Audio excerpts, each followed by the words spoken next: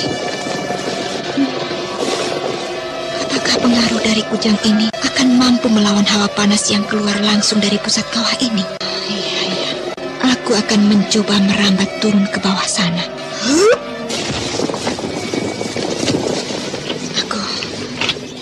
Aku tidak boleh sekejap pun melepaskan kujang Cakrabuana dari tanganku.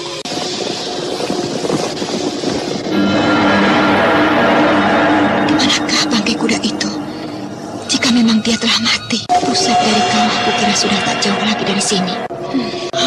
Bayang-bayang apakah itu? Oh, kuda putih itu. Coba, kulempar dengan batu ini. Akan kulihat, apakah dia masih hidup atau telah mati.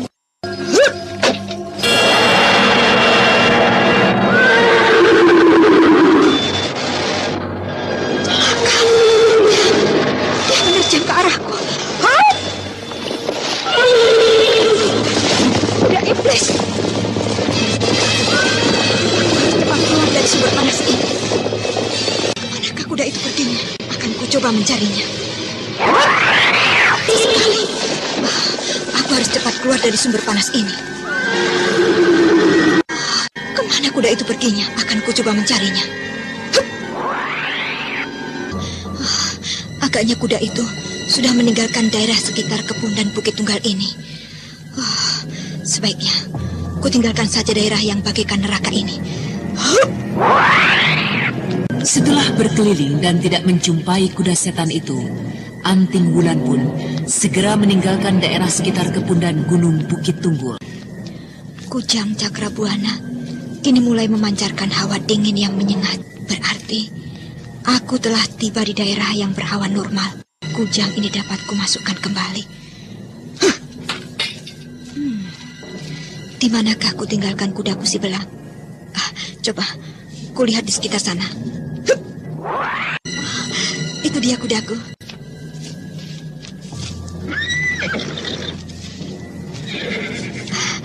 Ayo belang, kita teruskan saja perjalanan kita. Tugas yang sedang kuemban adalah tugas yang amat penting.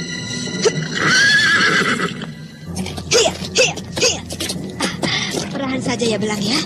Daerah ini sangatlah berbahaya. Sekali langkahmu tergelincir, kau akan terkubur di lembah itu. Anda sekarang masih mendengarkan Sandiwara Radio Babat Tanah Luhur di channel Fauzan Ihsan. Aku mendengar suara orang menjerit kesakitan di depan sana. Ayo belang, here. Kuda ini tidak dapat berjalan cepat. Belang, kau tunggu sajalah di sini. Biar aku melihatnya ke depan sana. Itu dia di sana. Tubuhnya hancur dicapik-capik oleh sesuatu yang tajam. Harimaukah yang telah menewaskan orang ini?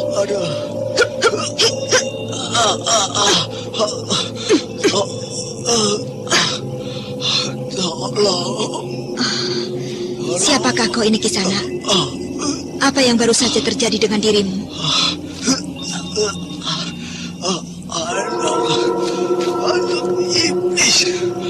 Anak iblis itu telah membuatku seperti ini. Anak iblis? Iya, anak kecil yang baru berumur belasan tahun. Kau ini siapakah Kisana? Aku adalah seorang pemburu. Aku berniat untuk menangkap kuda setan itu.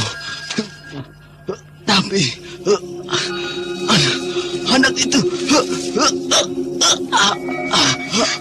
Kisana!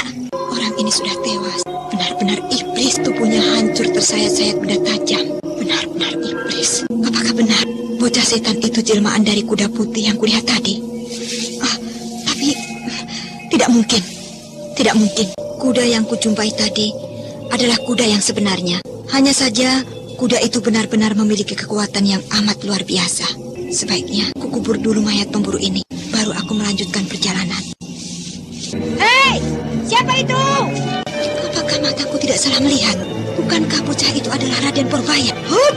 Tunggu! Berhenti! Berhenti bocah iblis! Hup! Kemana larinya Raden Purbaya? Coba, kulihat di sebelah sana. Benar-benar menghilang bocah itu. Setan! Anak setan! Rimbunnya tempat ini telah berhasil menyelamatkan Raden Purbaya dari tanganku.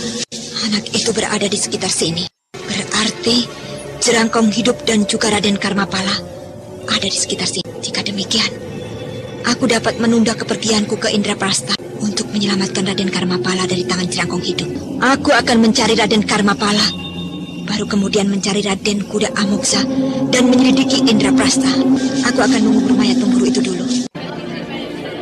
Keresahan yang telah kita pendam selama puluhan tahun ini tidak dapat lagi kita tahan.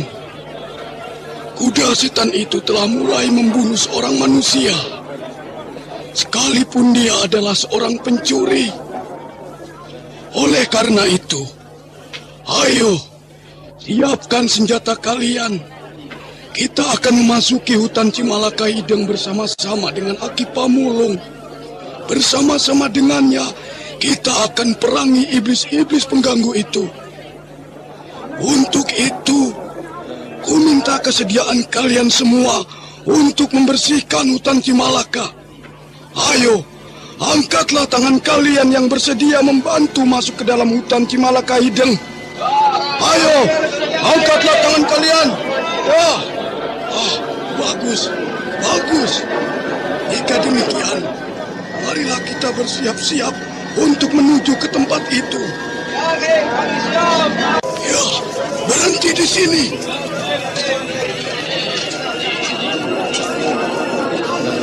Coba kita ke sebelah sana itu, Kilora. Baiklah. Ayo, kita ke bawah pohon besar itu. Ayo. Ya, benar. Ke bawah tanggal beringin itu. Ku minta tidak ada satu orang pun yang mengeluarkan suara apapun juga jika melihat sesuatu keanehan yang terjadi di sekitar sini. Tutup mulut kalian semua. Mana kemenyannya? Ini Ki. Ini tempat dupanya, Ki. Iya. Kau juga duduklah saja di sana. Duduk dan lihat saja. Baik, Ki. Sang Ratu Bur Putih yang ada di Gunung Rumbang, Pangeran Lang Lang Buana, Berbangga Sang Kasih, sejaga kabeh.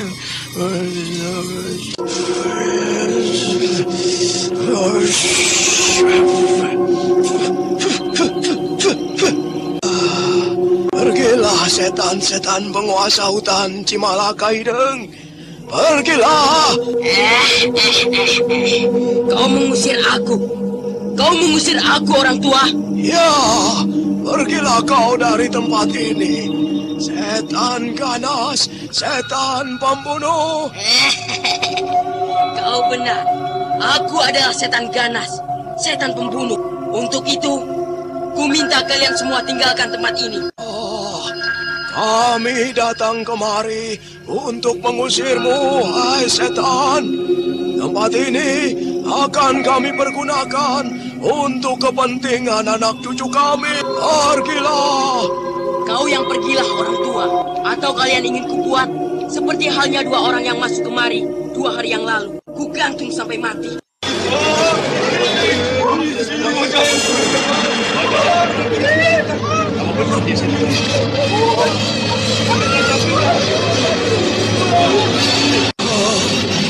Baiklah, jika begitu, kau akan kubuat jerah, iblis. Kau yang akan kubuat jerah, Aki tua. Lihat! Mampuslah kau, Aki tua. Tidak tahu diri. Lihat! Lihat! Ayo kawan-kawan, kita tolong Aki Pamulung.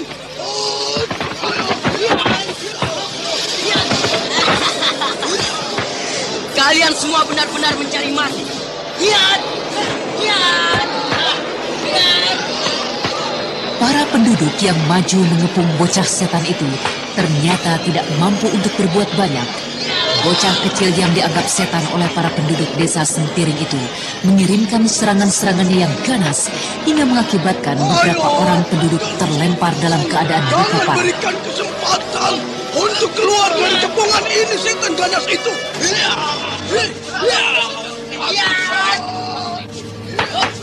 Bocah kecil itu terus saja melompat ke sana kemari sambil menyebar maut dengan tangannya yang bagaikan cakar setan, mencabik dan merobek tubuh para pengepungnya. Pada saat yang kritis bagi para penduduk desa Sempiring, berkelebatlah sebuah bayangan kecil ke tengah arena. Cukup!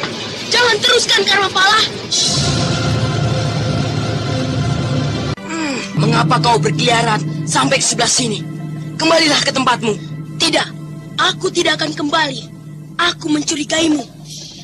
Para penduduk desa yang datang berbondong-bondong telah menunjukkan padaku bahwa kau telah menyebar maut di sekitar sini. Itu urusanku. Kau tidak perlu ikut campur. Jika perbuatan iblis macam ini yang kau lakukan, aku pasti akan ikut campur. Kembali ke tempatmu, Purbaya. Atau aku akan melaporkan pada guru semua perbuatanmu itu. Kau yang tinggalkan tempat ini, Karmapala. Ini daerahku, Purbaya. Kau tidak berhak mengusirku. Pergi, paman-paman semua. Saya harap paman mau meninggalkan tempat ini. Tinggalkan tempat ini sebelum guru kami datang membunuh kalian semua. Cepat, tinggalkan tempat ini. Aku harus membasmi semua yang datang ke tempatku ini. Hiat! Tahan, Karmapala! Hiat! Hiat! Hiat! Hiat!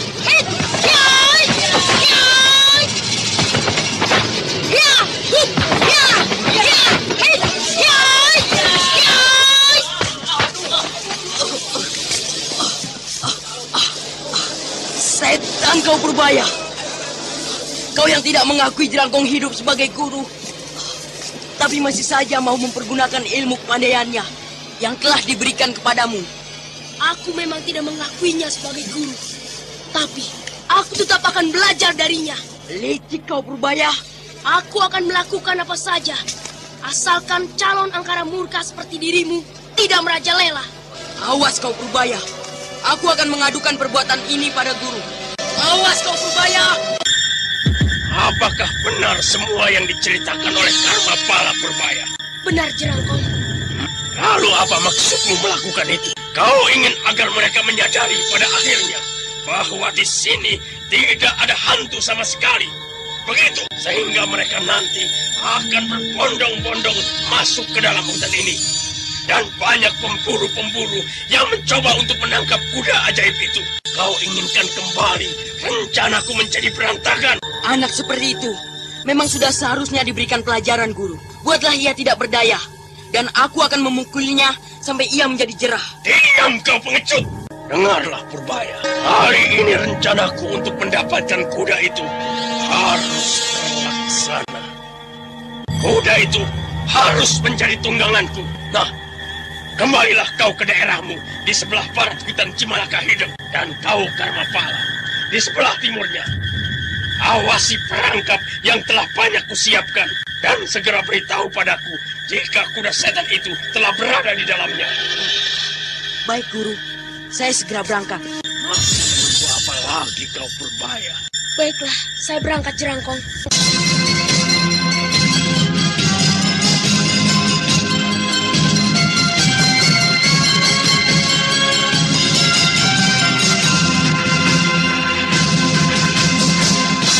Raden Purbaya segera melangkahkan kakinya menuju ke arah barat daerah yang harus diawasinya.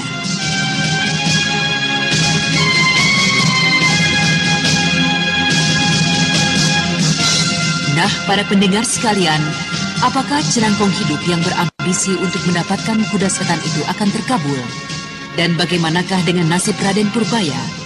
Apakah ia akan selamanya bersama-sama dengan Jerangkong hidup?